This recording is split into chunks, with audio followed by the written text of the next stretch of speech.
Hi everyone. Today we're talking about the whole Auditor General fiasco versus Parliament in my series and how Canadian government works. And I wanted to begin by a few different points explaining the roles of the Auditor General, the role of Parliament in policing itself, and then I'm going to go on and talk about the what my solution to this is. Now, the role of the Auditor General is, in theory, to look at the accounts of the Government of Canada, as in the branches of government that's under the direct control of the Cabinet, to ensure that they comply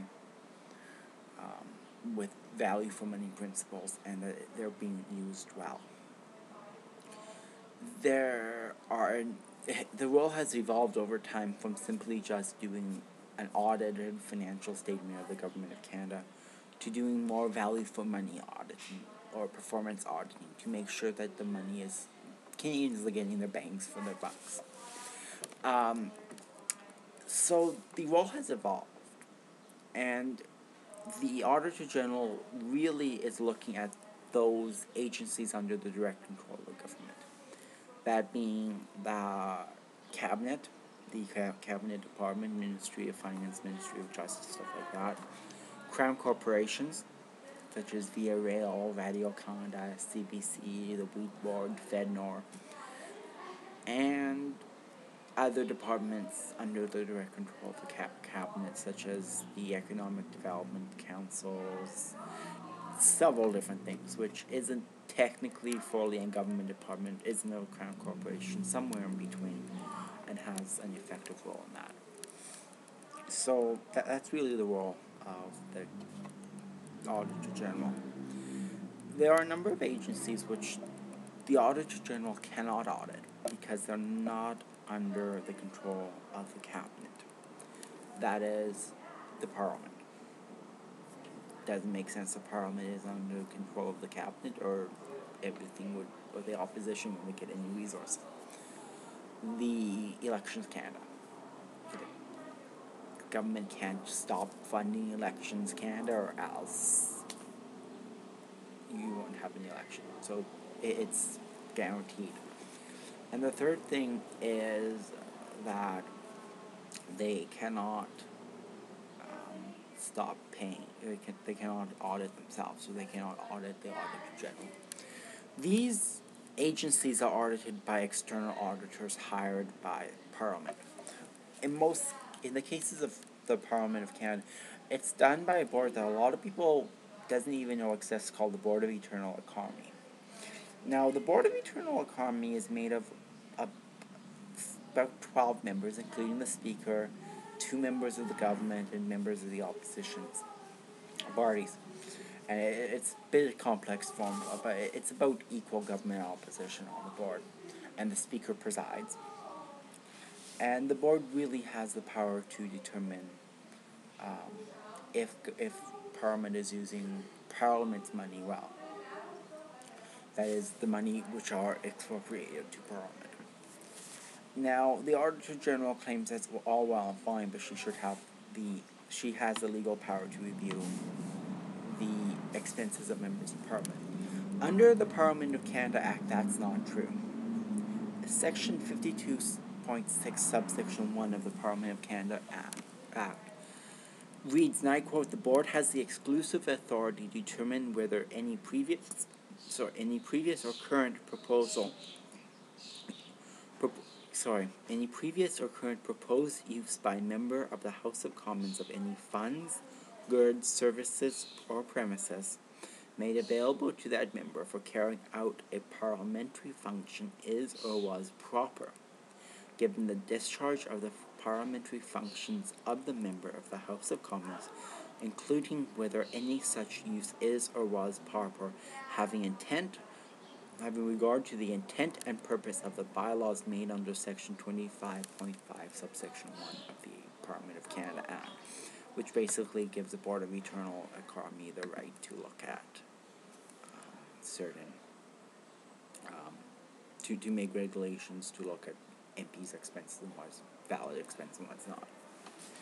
So the Auditor General further, because her role is mainly to do with public accounts, it would be inappropriate for her to look at the expenses of Parliament of Canada.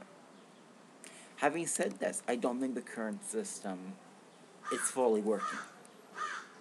So I have a proposal. This is the first time in the How Canadian Government Works I've actually gone beyond and made a proposal.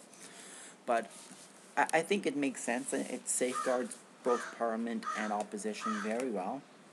And that is that a new body be created. The Auditor General doesn't have the legal authority under our laws and Constitution to look at parliamentarians' expenses.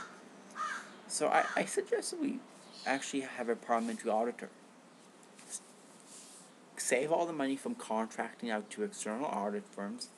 Have someone appointed in the same manner as the Auditor General or the Parliamentary Ethics Commissioner to a fixed term of X number of years, independent from the government, and give them the right to look at the accounts of members of Parliament and report to the Board of Internal Economy and the public in the same manner the Auditor General reports to the Standing Committee on Public Accounts on whether or not that money is being spent wisely and well.